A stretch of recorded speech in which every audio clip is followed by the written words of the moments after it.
e eu vou resumir aquilo que interessa, né? O que interessa é que foi trazido um caso de homicídio qualificado, de forma tentada. Os jurados não entenderam assim, eles entenderam por maioria, e as decisões do júri sempre são por maioria, entenderam que não era qualificado, que se tratava ali de uma tentativa de homicídio simples. E na tentativa a gente sabe que tem que se fazer uma redução, porque a pena do crime consumado é maior do que a pena do crime tentado. O crime tentado tem que se fazer uma redução obrigatória, que é de 1/3 daquela pena que se fixa a 2/3, né? Então, analisando ali as circunstâncias da seguinte forma, eu já estou entrando então na parte da pena e estou declarando o réu condenado por tentativa de homicídio simples. E a pena é essa aqui. Considerando tratar-se de réu primário e sem antecedentes, culpabilidade acentuada por se tratar de um violento chute desferido por atleta profissional, praticante de musculação, o que potencializa os efeitos danosos do golpe dirigido contra a cabeça da vítima. Conduta social não recomenda o réu e deve ser valorada negativamente, pois tem contra si registros como violência doméstica contra sua ex-companheira, assim como registra nova agressão contra um outro árbitro de futebol após os fatos tratados neste processo.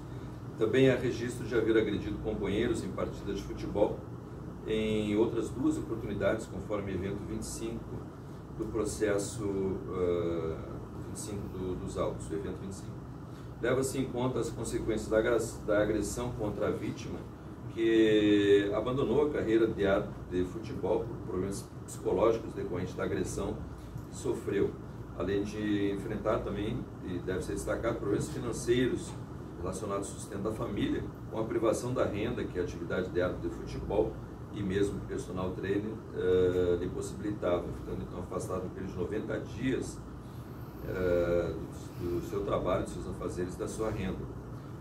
Além do risco e do temor que daí decorre de ficar paraplégico devido à lesão na 6ª vértebra da coluna cervical. Então, sopesando esses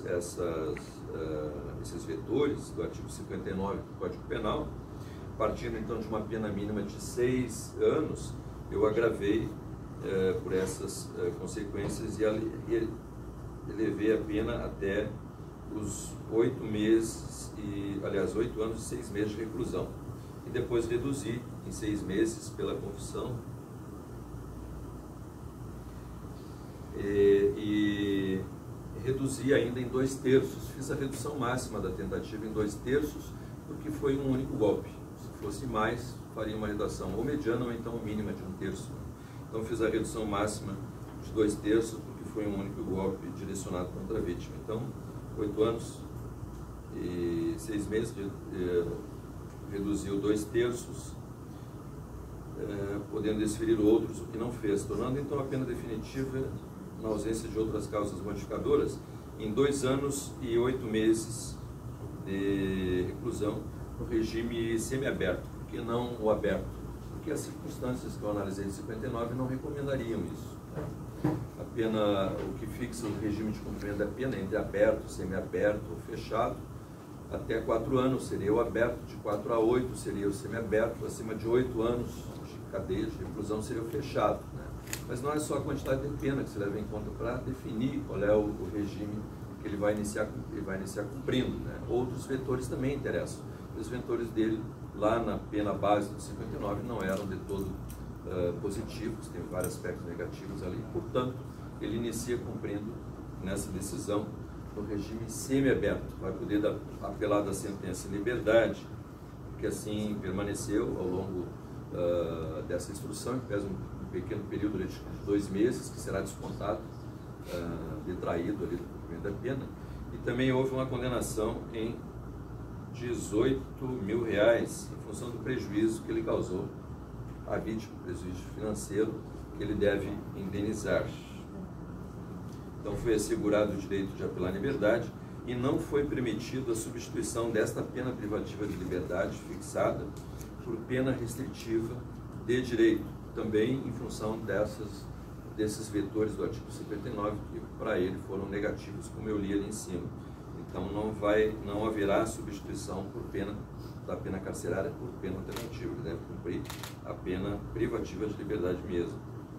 Essa decisão, e com o trânsito em julgado dela, foi determinado então se comunicasse ao Tribunal Regional Eleitoral para a supressão dos direitos políticos durante a execução da pena, e também foi determinado o preenchimento do boletim de estatísticas e outras consequências burocráticas aqui que decorrem da condenação criminal, e podendo ele apelar à liberdade, como foi dito. Era essa a decisão, então, e com isso eu declaro encerrado essa sessão de julgamento, agradecendo a atenção, a participação de todos, especialmente os jurados, cujo nome, como eu referi, volta lá para a urna geral, e poderão ser chamados aqui para colaborar com os trabalhos da Justiça e cumprir esse mandamento constitucional, julgando o semelhante desses crimes dolosos contra a vida. Muito obrigado a todos, então, declaro encerrada a sessão.